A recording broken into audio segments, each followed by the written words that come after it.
Fáilte Rasht, Dóid to Will too. So welcome back wherever you are.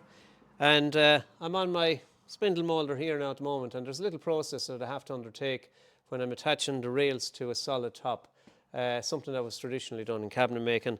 So I have the rail here, and what I've got to do is I've got to run a slot along the edge here in order to use this guy. And this guy here, we've made biscuits already in the furniture process here when I was joining the tops a couple of videos back. And this guy here is something that you put on a shirt or a coat. That there is called a button. So we take terms from everyday use in cabinet making and we put them into play, or they come into play in the cabinet making field or in joinery maybe. But these are things you would use. Now I'll talk about the button further on. But that's the mechanism for holding the rail to the top, or holding the top to the rail to secure it. And the whole purpose of that is to allow for expansion. So that's there, it's just a little L-shaped block like that. It's called a button. So you may not have heard that before, might be a piece of useless information.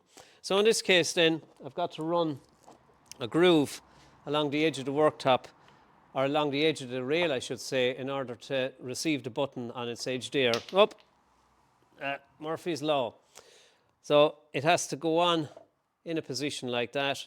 So I'll be running the slot there, as you can see just on camera, in that position there. So I'm setting up the spindle moulder for that. And in order to do that, I have what's called an adjustable groover here. Oh, that's what I have there. It's tungsten tips on it, so when they're worn out, you rotate them, but you use them for so long. There's about 2 tips on each one, and there is 2 tips on each one. When they wear out, you just chuck them away and buy new ones. So they're disposable compared to the old blocks.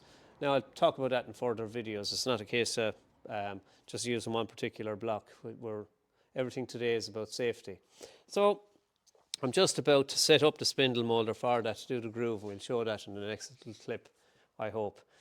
Tug the buggy, take it easy out there. Slán go fóill. Bye for now.